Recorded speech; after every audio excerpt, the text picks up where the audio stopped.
Ujú. Muy bien, buenas noches Gary, buenas noches. Mm, Bien, mientras esperamos las consultas, iremos revisando algunas de las preguntas de la semana. Ujú.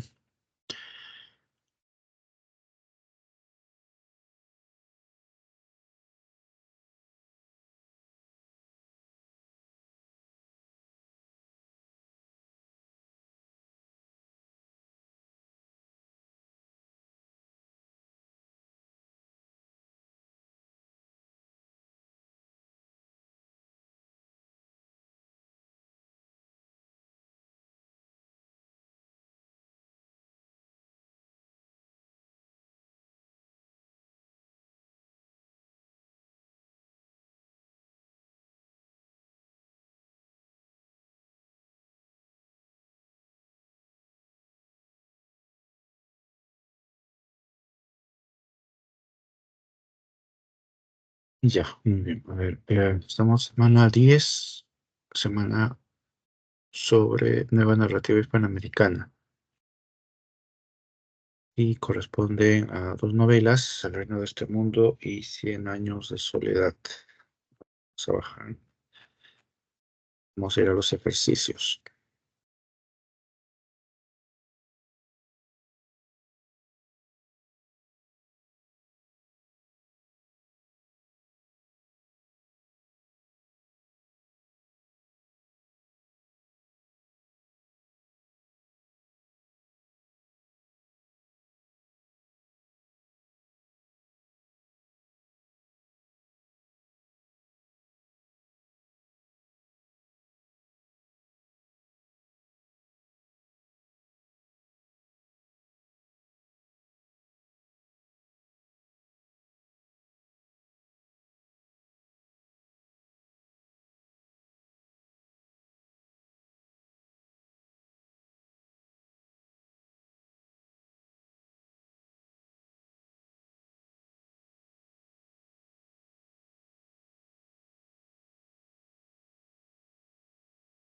Buenas noches, Laila, ¿cómo estás?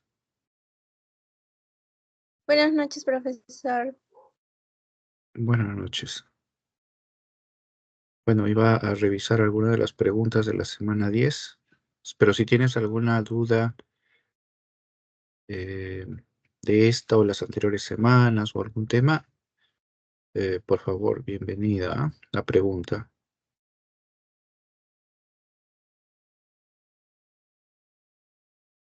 Sí, si tienes alguna duda, no te preocupes, interrúmpeme, abre el micrófono. También si quieres por el chat puedes escribirlo.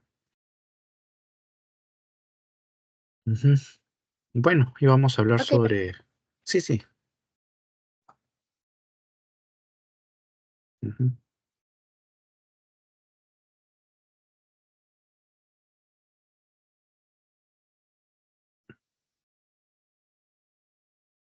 Ya, bueno, a ver, vamos a hablar sobre la primera pregunta de esta semana. Bueno, esta semana se enfoca en torno a el realismo mágico, lo real maravilloso, ¿no? Por eso es que se abordan dos obras, ¿no? El reino de este mundo y Cien años de soledad.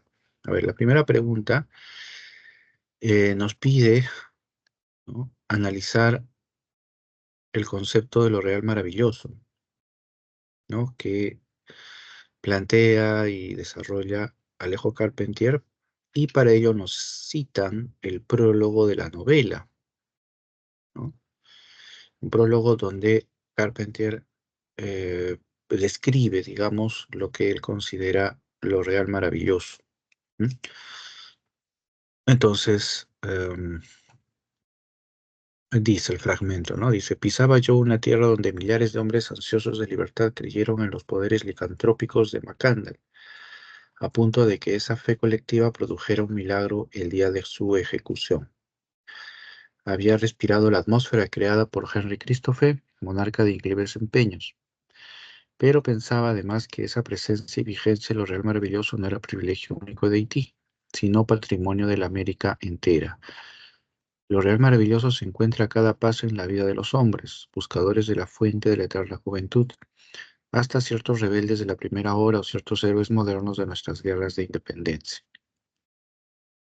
Bueno, tenemos acá varios fragmentos donde básicamente se va mencionando algunas, o se van describiendo, ¿no? Algunas imágenes, digamos, míticas, fantásticas, y acá dice, lo real maravilloso se encuentra a cada paso en la vida de los hombres, ¿no? Refiriéndose a la naturaleza común, digamos, de ese concepto, ¿no? Entonces dice, podemos afirmar que lo real maravilloso, dice, solo está relacionado con la historia colonial y sus personajes célebres, ¿no? Eh, claro, lo real maravilloso es un concepto en el cual se vinculan, ¿no? En el cual se vinculan dos dimensiones, ¿no? Lo mismo sucede en el realismo mágico, dos dimensiones, que son la realidad cotidiana, digamos, la realidad objetiva, ¿sí? La historia, y el otro ámbito que es el, digamos, lo fantástico, lo mítico, ¿no? El mundo de las creencias, lo sobrenatural, ¿no? Entonces, lo que busca recrear tanto lo real maravilloso como el realismo mágico es precisamente ese encuentro, ¿no? Entre esas dos dimensiones que se produce dentro de nuestra realidad, ¿no? Esa es la intención a la hora de describir a través del realismo mágico lo real maravilloso, ¿no? Entonces, no se inclina solo por una de las dimensiones, digamos, ¿no? Acá solamente se refiere a lo colonial, ¿no? Lo cual también podría estar incluido, ¿no? Pero no es lo único, ¿no? Entonces, en ese sentido, la A no es, ¿no? Vamos a ponerle ahí una marquita. La B dice, se vincula de modo preeminente con los levantamientos de esclavos de Haití, ¿no? En gran medida está relacionado con lo anterior en el sentido de que solo se está ciñendo, ¿no? A lo estrictamente oficial, digamos, ¿no? A lo estrictamente objetivo, ¿no? Que es en este caso los levantamientos de esclavos en Haití, ¿no? Que además no se menciona siquiera en el fragmento, ¿no? En el fragmento no se alude a los levantamientos. Entonces la B tampoco es. Ahí está, ¿no? Ujú, muy bien. Luego dice, consiste en hechos increíbles que son parte de la historia de Latinoamérica, ¿no? Claro, cuando leemos nosotros los fragmentos, va aludiendo, ¿no? A, por ejemplo, aquí los poderes, dice, licantrópicos de Macandal, ¿no? Que se refiere a la capacidad de Macandal de transformarse en animales, ¿no? Eh, ujú. Entonces, es lo que más se acerca, ¿no? La C. Se consiste en hechos increíbles que son parte de la historia latinoamericana, ¿no? Y eso es lo que en gran medida se está describiendo acá arriba, ¿no? Cuando habla de cómo, ¿no? Esa presencia y vigencia de lo real maravilloso no era privilegio de Haití, sino patrimonio de América, dice, de América entera, ¿no? Es decir, esos elementos mágicos, etcétera, ¿no? Forman parte de la historia latinoamericana, ¿no? Entonces, ahí la C es la que más se acerca porque está relacionando precisamente esas dos dimensiones. Ujú. Luego la D dice, proviene del vudú y existe en la mente de los afroamericanos de Cuba y Haití. Bueno, el texto no lo alude, no lo menciona, tampoco alude a Cuba, Haití, y entonces no se puede relacionar ese enunciado con el fragmento, ¿no?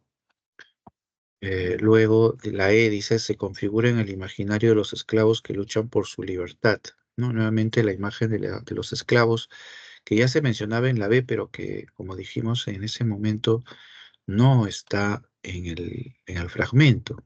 No se menciona de ninguna manera a la idea de la rebelión de los esclavos, ¿no? En tal caso se está aludiendo a la muerte de Macandal, ¿no?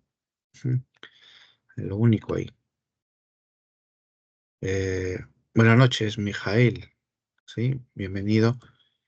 Recuerden, si tienen alguna pregunta, pueden formularla con el micrófono, con el chat también. Sí, en cualquier momento, ¿ah? En cualquier momento. No me interrumpen de ninguna manera. Muy bien. Entonces vamos con la 2.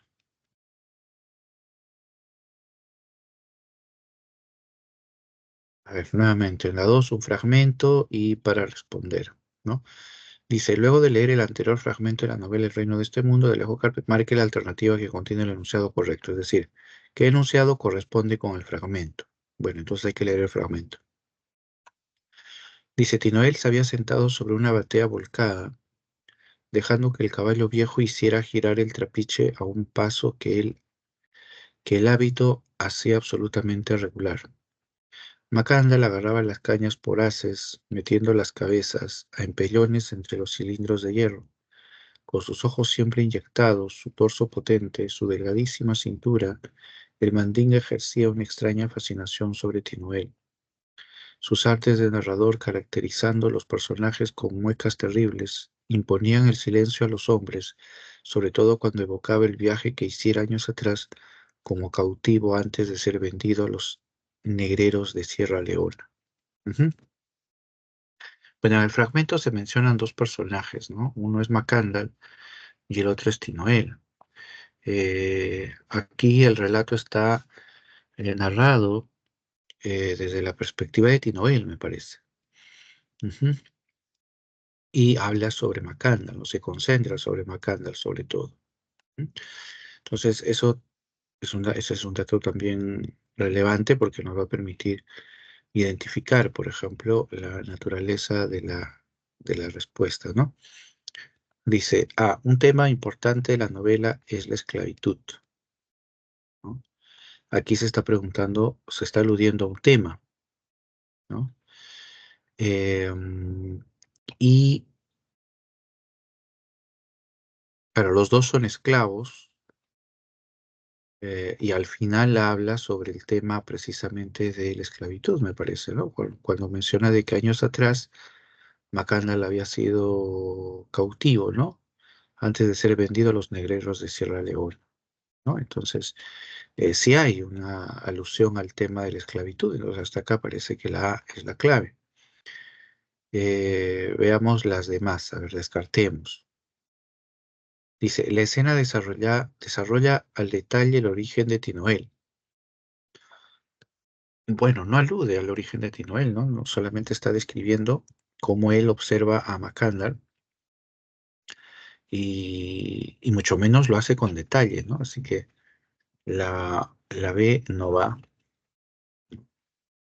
Luego la C dice, los hechos exponen la noción lo real maravilloso.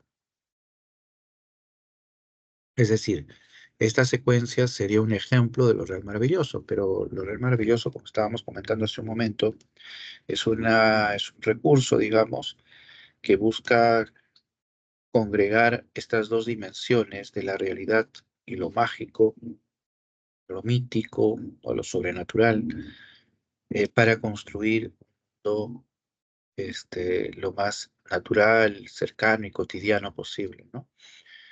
En ese sentido, el fragmento no nos muestra esas dimensiones, ¿no? Solamente, repito, está hablando en torno a Macandal. Entonces no va. Dice, el protagonista de la novela es el capataz Macandal. Mm, eh, bueno, el protagonista es Tinoel, ¿no? Tinoel. Protagonista viene a ser el personaje, digamos, medular dentro del relato, ¿no? Macandal aparece, tiene un rol importante, pero se describe y se explica ese personaje a partir de la mirada de Tinoel. Entonces, acá no tiene enorme relevancia la imagen de Tinoel. Pero lo que descarta absolutamente la alternativa es de que Tinoel no era un capataz. Tinoel era perdón, Macandal no era un capataz, era un esclavo, ¿no? Entonces con eso la D queda anulada y queda la E. Dice, Tinoel es el admirado maestro del joven Macandal. Aquí ya absolutamente fuera del texto. Digamos que si hablamos de quién enseña a quién, no es Macandal el que, eh, más que enseñarle, ¿no? Más bien la frase sería, es Tinoel quien aprende, ¿no? Admirado de Macandal, aprende, ¿no? Por ejemplo, la metamorfosis, ¿no? Tinoel aprende a transformarse en animales, ¿no? Igual que Macandal. Entonces, hay esa relación, pero Tinoel no es el maestro del joven Macandal, ¿no? No es el maestro. Entonces, eso lo invalida y entonces tenemos la clave la A, ¿no? La A. Muy bien. Ujú. Hasta aquí. Muy bien, ahí a los que han ingresado, buenas noches, Alison, Alesia. Si tienen alguna pregunta, alguna duda, por favor, inmediatamente, ¿sí? Por el chat o por el micrófono. Ya estábamos comentando algunas preguntas de esta semana, pero si tienen alguna inquietud, por favor, la formulan por el chat, ¿ya? O por el micrófono. A ver, verdadero o falso sobre el reino de este mundo, ¿ya? Dice, con respecto a la verdad o falsa, de los siguientes enunciados sobre el argumento. ¿Ya? Nos pregunta sobre el argumento de la novela. A ver, dice, uno, al inicio, Macanda lidera la primera revuelta armada de esclavos. ¿Ya? Armada de esclavos. Sí, Macandal lidera la primera revuelta, ¿no? Él es el que en gran medida impulsa el movimiento, ¿no? Y de él, de la imagen de esa revuelta que provoca Macandal, en gran medida se inspiran las demás, ¿no? Los demás movimientos, ¿no? El que viene posterior a la revuelta de Macandal es la rebelión de Bugma, ¿no? Que toma también, ¿no? Como punto de inicio, digamos, o se inspira, ¿no? En las acciones de Macandal, ¿no? En las acciones de Macandal. Ujú. Muy bien. Entonces, esta pareciera ser verdadera, pero lo que la hace falsa es que sea armada. No era una revuelta armada. Ellos no tenían armas, ¿no? Armas de fuego, sobre todo, ¿no? No lo tenían. Entonces, a ver, acá. Ya, sí, ahí. Dos, Tinoel se convirtió en un poderoso hechicero desde muy joven, ¿no? Tinoel se convirtió en un poderoso hechicero desde muy joven. Bueno, eso es cierto, ¿no? Él va adquiriendo estos saberes, ¿no? Y lo va convirtiendo, ¿no? A Tinoel en un conocedor, ¿no? De la magia negra, vudú, ¿no? Que es la que él va a practicar, ¿no? Mm. Entonces, este es verdadero, ¿no? Sí.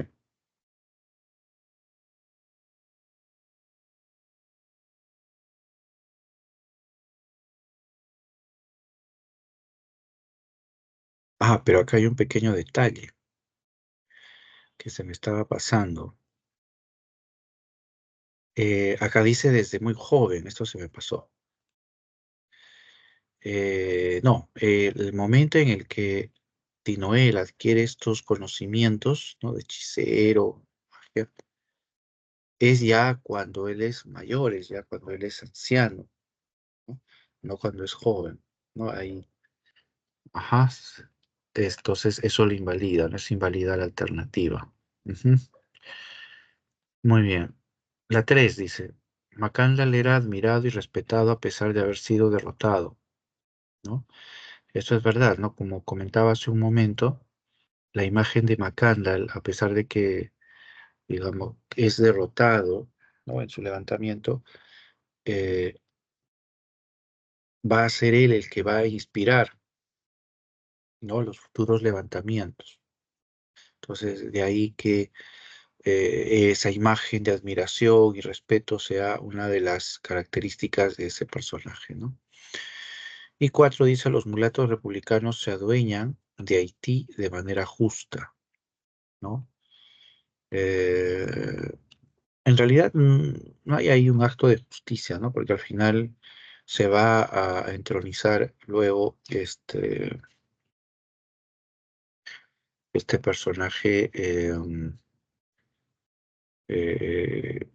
no, claro, Henry Christophe, y de ahí vienen los mulatos republicanos y ellos abusan al final de su poder. Por ejemplo, Tinoel es echado de su casa, ¿no? Es expulsado de su casa precisamente por los republicanos, ¿no? Al final Tinoel va a tener que abandonar, ¿no? Su hogar. Entonces, ahí lo que encontramos, ¿no? Lo que encontramos es que es falso, ¿no? Sobre todo en esta característica, ¿no? Que de manera justa, dice, ¿no? Muy bien, entonces la clave es la D. Ujú. Ahí era la D.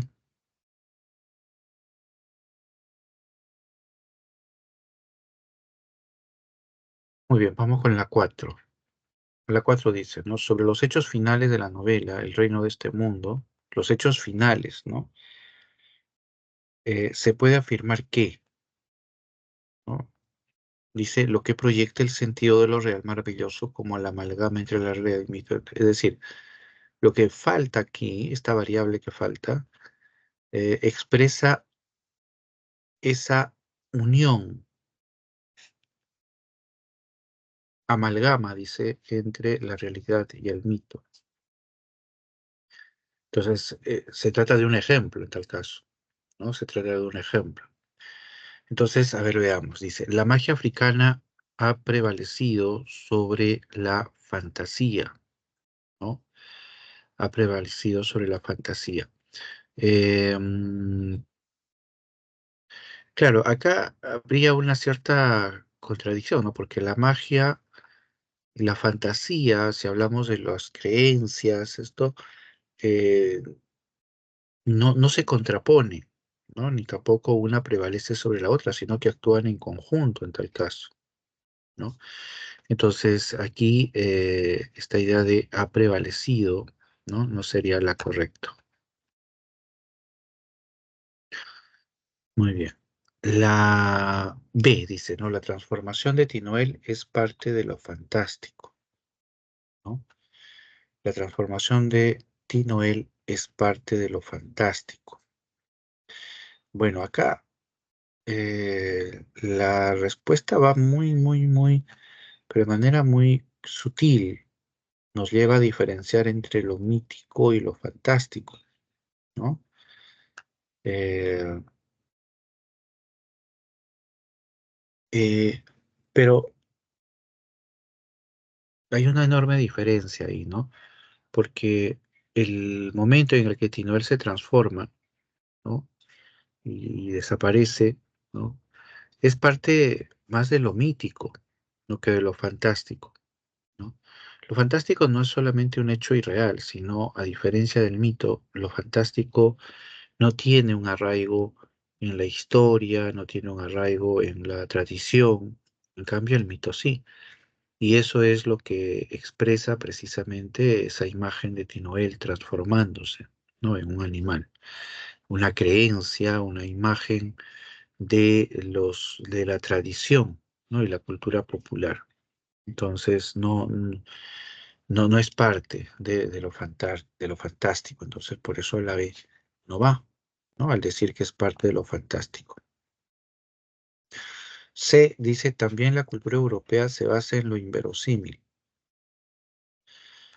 Eh, Esto podría uno decir ya muy bien, pero recuerden que lo que se está pidiendo en la pregunta es la, la ejemplificación o el caso que ilustra sobre el sentido de lo real maravilloso, ¿no? Entonces aquí habla de la cultura europea, eso no tiene nada que ver directamente con lo real maravilloso, así que por ello mismo no va, ¿no? Porque lo real maravilloso al final se proyecta sobre la realidad hispanoamericana, ¿no? Entonces no va a, digamos, a tomar lo europeo, ¿no? De esa manera. D dice, se expone una creencia propia del aborigen caribeño. Se expone una creencia propia del aborigen caribeño. Acá la palabra que elimina es la idea de aborigen.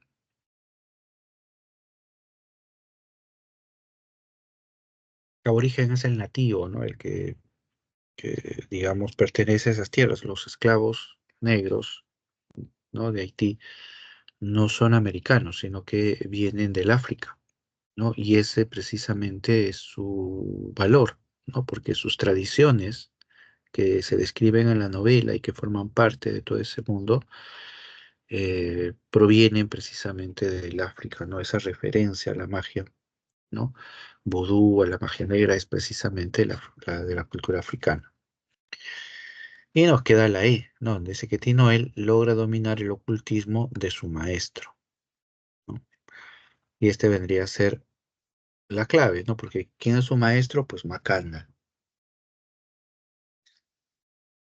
Y logra dominar es porque él aprende, ¿no? La magia, ¿no? Y ese poder también de transformación, ¿no? Que es el que, con el que al final termina la novela, ¿no? Ujú. Muy bien.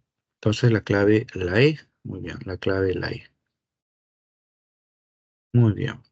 Aquí hay una pregunta un poquito más compleja, ¿no? En la que se nos plantea un fragmento y luego enunciados, ¿no? Para ver si son verdaderos y falsos en relación al enunciado, perdón, en relación al fragmento, ¿no? A ver, ahora hablamos de Cien años de soledad y sobre el argumento, dice, ¿no? Sobre el argumento de la novela. Entonces, a ver, leemos el fragmento, dice, ¿no? José Arcadio Buendía fue el último que conoció el rumor. Ya ves, Úrsula, lo que anda diciendo la gente, le dijo a su mujer con mucha calma. Déjalos que hablen, dijo ella. Nosotros sabemos que no es cierto. De modo que la situación siguió igual por otros 6 meses, hasta el domingo trágico en que José Arcadio Buendía le ganó una pelea de gallos a Prudencio Aguilar.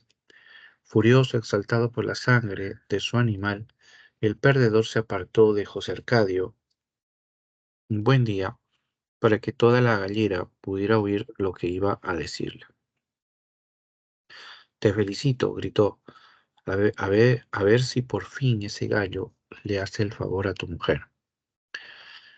Muy bien, en relación a ese fragmento, ¿no? Veamos la verdad o falsedad de los siguientes enunciados, ¿no? Dice, la escena transcurre en Macondo, pueblo fundado por José Arcadio, ¿no? Esto es falso, ¿no? ¿Por qué? Siguiendo el orden cronológico, ¿no? De los hechos, esa escena, la del gallo, ocurre antes de la fundación de Macondo, ¿no? Eh, Siguiendo el orden cronológico, ¿no? José Arcadio y Úrsula Iguarán se casan,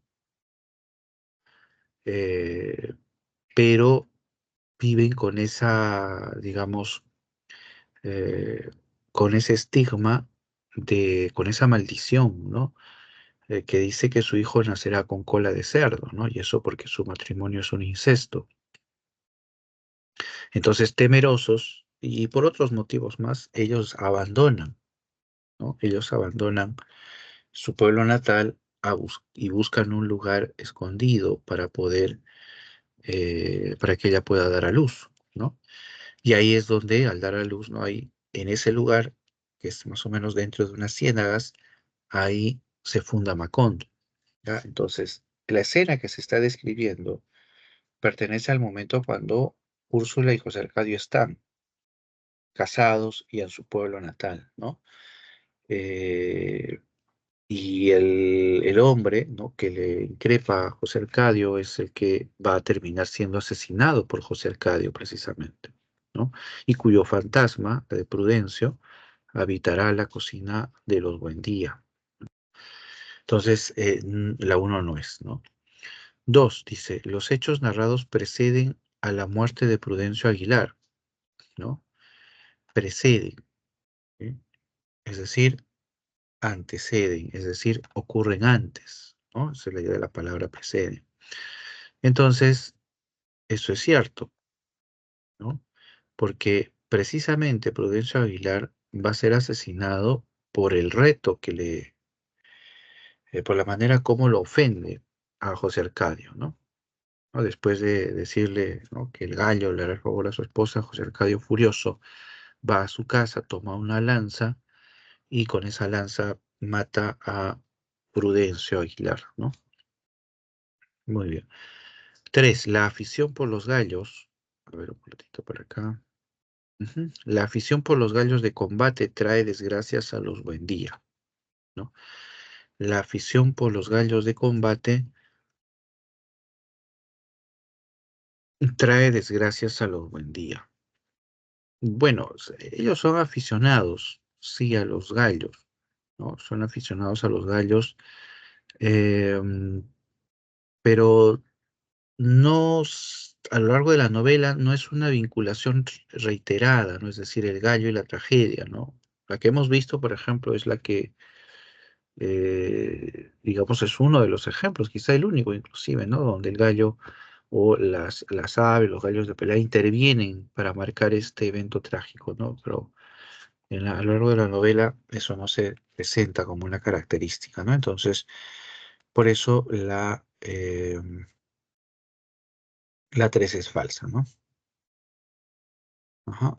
Y la 4 dice, el episodio corresponde al inicio de la familia, de la historia de la familia Buendía, ¿no? Y como lo mencionaba hace un momento, pues esto es cierto, ¿no? Porque a raíz precisamente de esa muerte de Prudencio, es que los Buendía también deciden buscar otro lugar, ¿no? Irse a vivir a un espacio recóndito. Muy bien, entonces la clave sería ujú, la clave sería la. Muy bien, hasta aquí. No sé si hay alguna pregunta, alguna duda sobre esta semana, las preguntas que estamos viendo, o tal vez sobre alguna semana anterior. Ujú. Ya, muy bien. Seguimos entonces y nos vamos a la pregunta número 6. A ver, en la pregunta número 6 sobre 100 años de soledad, se pide nuevamente identificar el aspecto del argumento. Nuevamente una pregunta sobre argumento. Ujú. Entonces, a ver, leemos el fragmento. Dice, no, sus espaldas cuadradas apenas si cabían por las puertas. Tenía una medallita de la Virgen de los Remedios colgada en el cuello de bisonte, los brazos y el pecho completamente bordados de tatuajes crípticos. Tenía un cinturón 2 veces más grueso que la cincha de un caballo, botas con polainas y espuelas y con los tacones cerrados.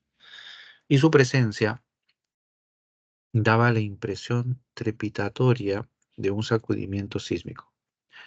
Úrsula se quedó una fracción de segundo con la boca abierta, lo miró a los ojos, lanzó un grito y saltó a su cuello gritando y llorando de alegría. Era José Arcadio. Ajá, ajá. A ver, dice acá, a ver, con respecto al fragmento, marque la afirmación que corresponde al argumento, ¿no? Al argumento de dicha novela. ¿No? Así como en la pregunta anterior, eh, estamos ante, a ver, un segundo, ante una pregunta de argumento. A ver, dice A.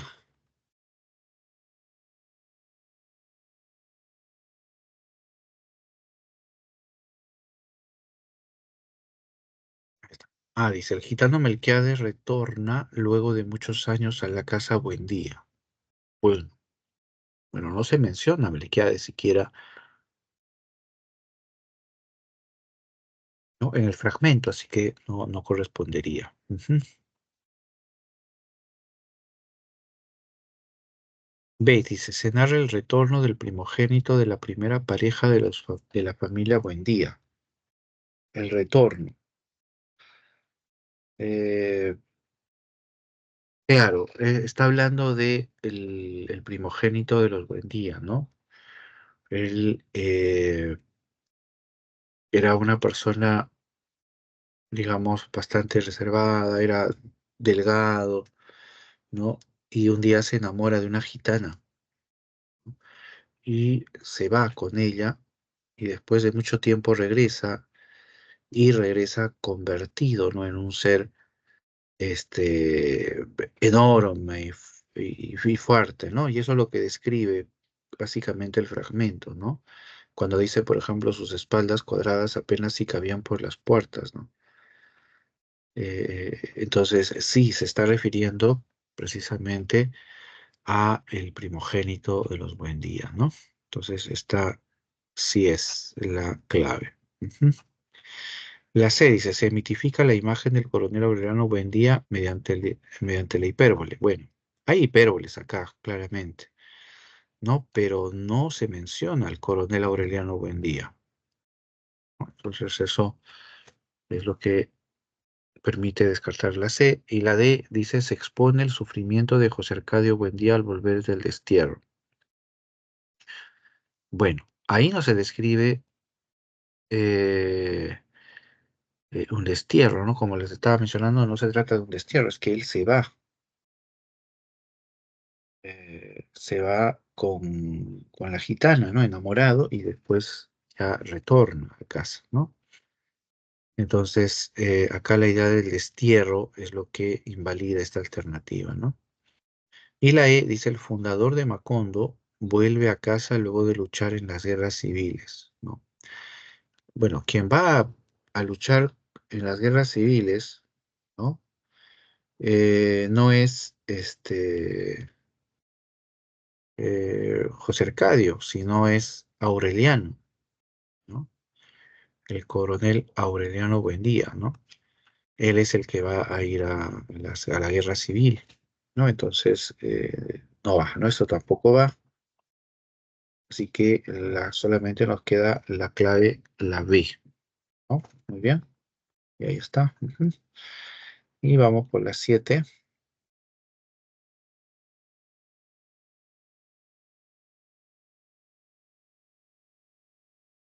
A ver, la 7 dice, no marque la alternativa que completa de manera correcta el siguiente enunciado relacionado con la novela Cien años de soledad. En la historia de Macondo, ya se aprecia a través de una serie de cambios en la forma de. Ujú. Ya, hay que leer el fragmento entonces. Dice, deslumbrada por tantas y tan maravillosas invenciones, la gente de Macondo no sabía por dónde empezar a asombrarse. Se trasnochaban contemplando las pálidas bombillas eléctricas alimentadas por la planta que llevó a Aureliano triste en el segundo viaje del tren y a cuyo obsesionante tum-tum costó tiempo y trabajo acostumbrarse. Se indignaron con las imágenes vivas que el próspero comerciante don Bruno Crespi proyectaba en el teatro con taquilla de Bocas de León, porque un personaje muerto y sepultado en una película, y por cuya desgracia se derramaron lágrimas de aflicción, reapareció vivo y convertido en árabe en la película siguiente, ¿no? Muy bien, a ver, veamos.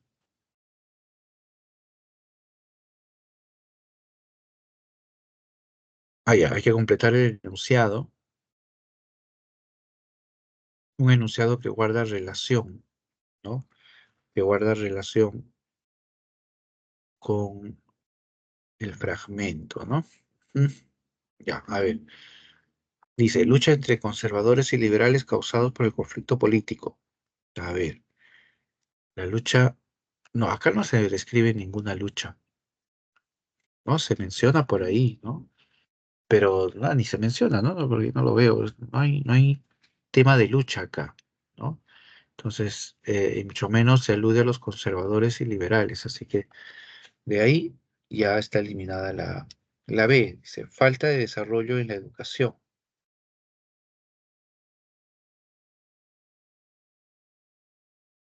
Ya, pero acá no está hablando de la educación. Acá habla del viaje en tren, acá habla de lo que, de la bombilla, ¿no? De Aureliano, ¿no? Del comerciante Bruno Crespi, pero no se habla de ningún momento de la educación. Entonces tampoco sería la clave. Tan solo por la primera variable, nada más ya lo podemos descartar, ¿no? Ah, luego la C, dice, llegada de la modernidad, ¿no? En la historia de Macondo, la llegada de la modernidad se aprecia a través de una serie de cambios en la forma de vida vinculados al arribo de la compañía bananera. Sí, correcto, ¿no? La compañía bananera es la que va a impulsar ese cambio hacia la modernidad en el caso de Macondo, ¿no?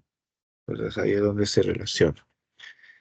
D, dice, participación de los buen día, ¿no? Se aprecia a través de una serie de cambios en la forma de vida de los habitantes de Riohacha. No es de Riohacha, sino es de Macondo, ¿no?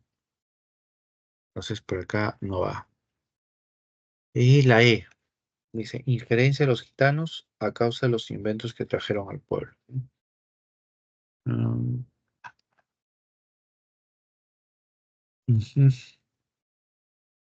La empresa a través de una serie no puede ir, ¿no? Claro, ajá.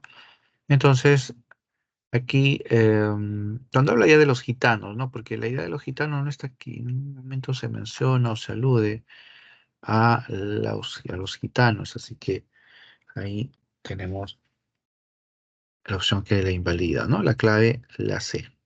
Ujú. Muy bien, llegamos a la última pregunta. Ahora vamos a revisarla. Muy bien, bienvenidos, bienvenidos. Recuerden, por favor, cualquier duda, pregunta, activan el micrófono, escriben por el chat, ya, en cualquier momento. A ver, veamos la última de las preguntas. Aquí la pregunta nos pide marcar la secuencia correcta en torno al enunciado, ¿no? Este enunciado, ¿no? Tiene que coincidir con las alternativas. Ya, a ver. Leemos el enunciado en tal caso primero. Dice, ¿no? Aureliano no pudo moverse porque en aquel instante prodigioso se le revelaron las claves definitivas de Melquiades y vio el epígrafe de los pergaminos, perfectamente ordenados en el tiempo y el espacio de los hombres. El primero de lo estirpe está amarrado en un árbol y al último se lo están comiendo las hormigas. No, eso es lo que decía, ¿no? El manuscrito. Aureliano no había sido más lúcido en aquel acto de su vida. Porque entonces sabía que en los pergaminos de Melquiades estaba escrito su destino, ¿no?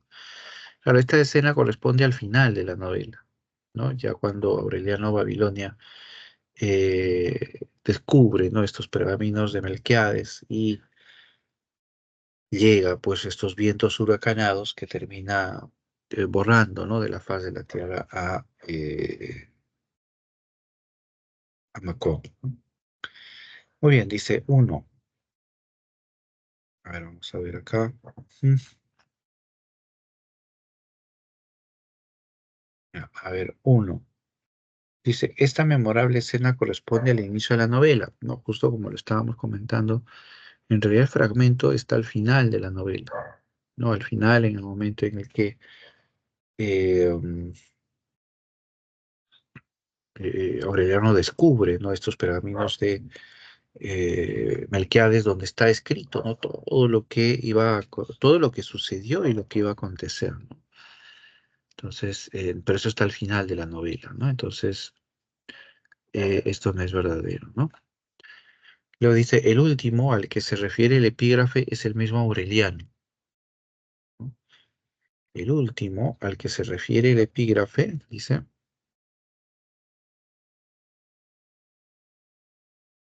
um, a ver,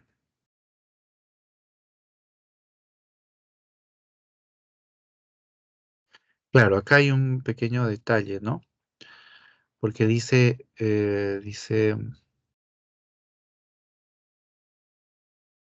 mm, acá, y el último. El primero de la estirpe está amarrado en un árbol, que es así como muere José Arcadio Buendía, ¿no? El patriarca. Y dice, y al último se lo están comiendo las hormigas. ¿A quién se comen las hormigas? Pues al hijo de, eh, de Aureliano Babilonia y de su tía Amaranta Úrsula. Entonces, cuando dice al último se lo están comiendo las hormigas, no se refiere a Aureliano, sino se refiere a su hijo, ¿no? Entonces, por eso no es esta la clave, ¿no? Porque, repetimos, ¿no? Esa escena o esa alusión no está marcando a Aureliano, sino a ver acá, voy a marcarlo de nuevo, sino al hijo de este, ¿no? Ujú. Ya. 3. El protagonista del episodio es el coronel Aureliano Buendía, ¿no? Eh, bueno, aquí también es falso porque, claro, ustedes saben que dentro de la novela los nombres se repiten, ¿no? A lo largo de las generaciones, ¿no? El hijo, el nieto, ¿no? Se van llamando, ¿no? Como el ancestro. Y es una estrategia, ¿no? De la novela para crear este efecto de realismo mágico. Eh, en el caso de la alternativa 3 es errónea porque el protagonista del episodio que estamos viendo es Aureliano Babilonia, ¿no? Aureliano Babilonia, porque es otro de los descendientes de José Arcadio, ¿no? Entonces no va. Ujú.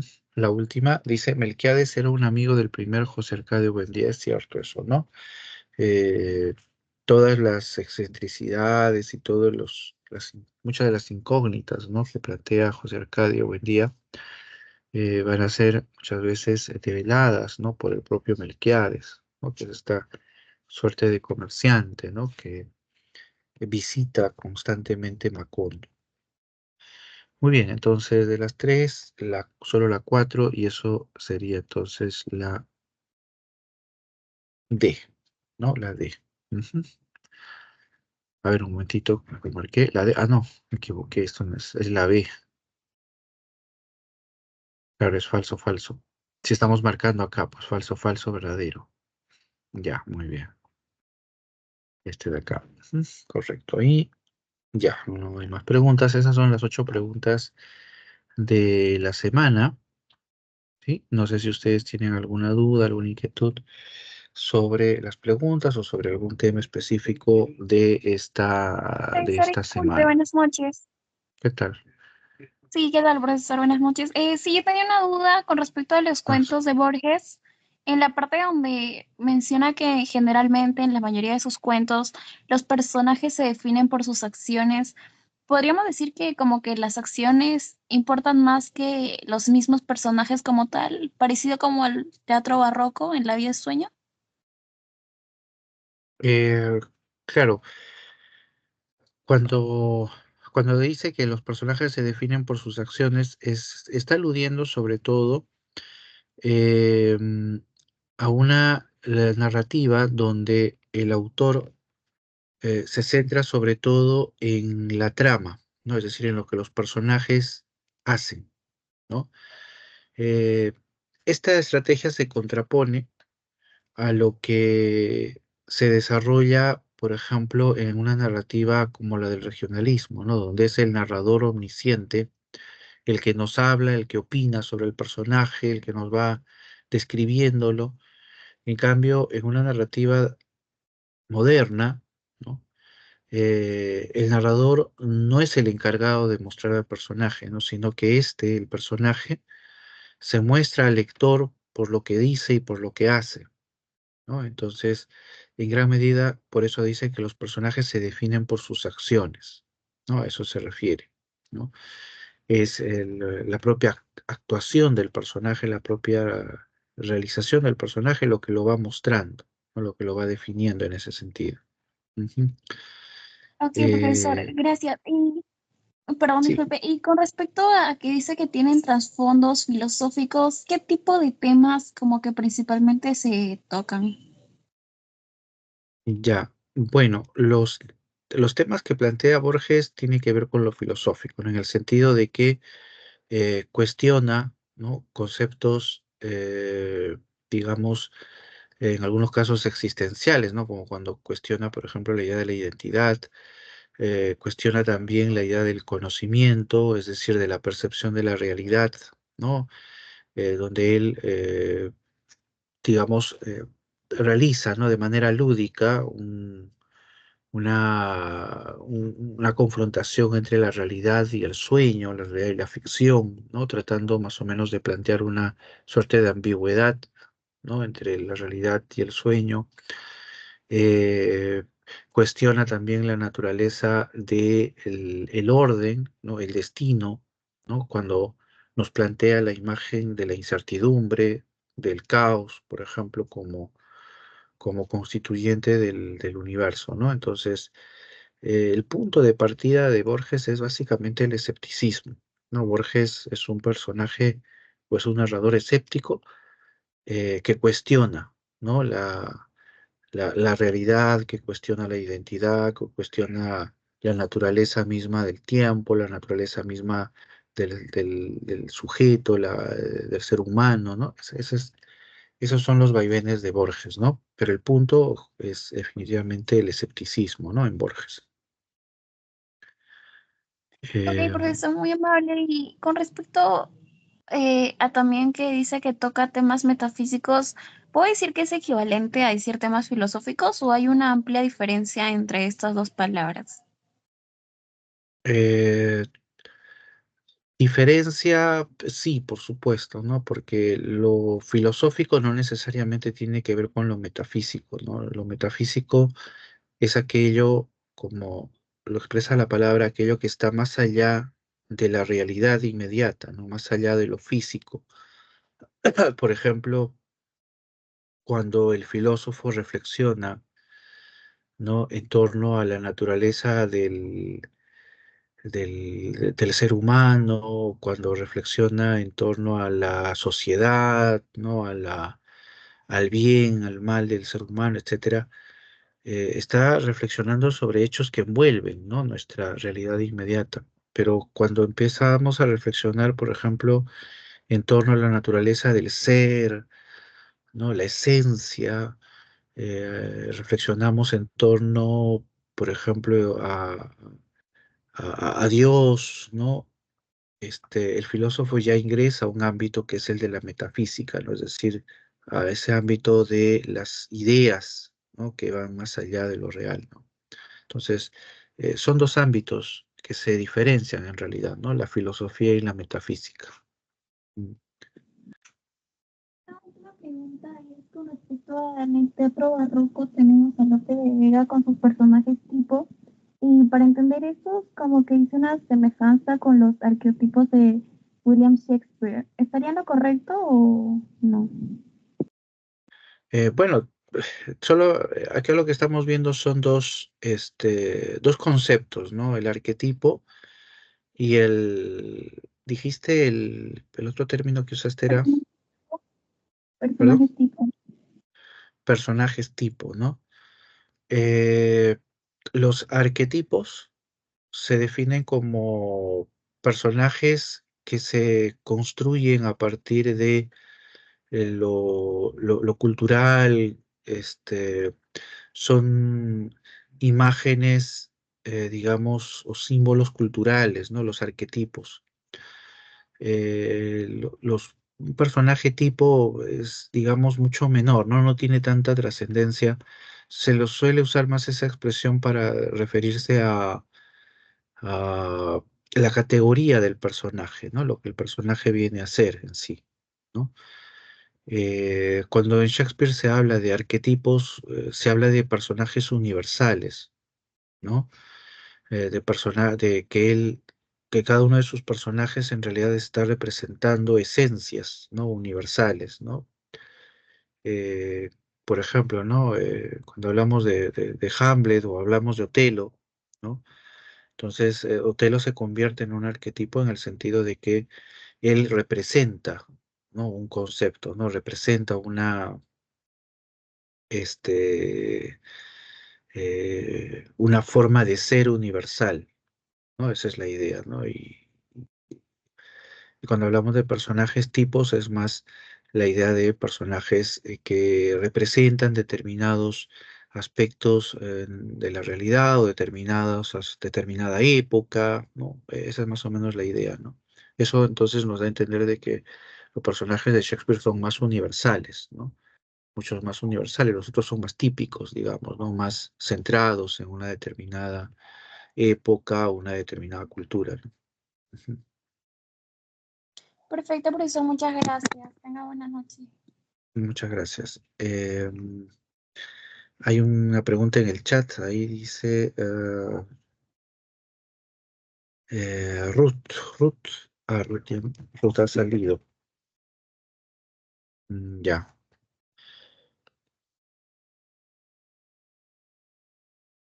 muy bien. Ujú.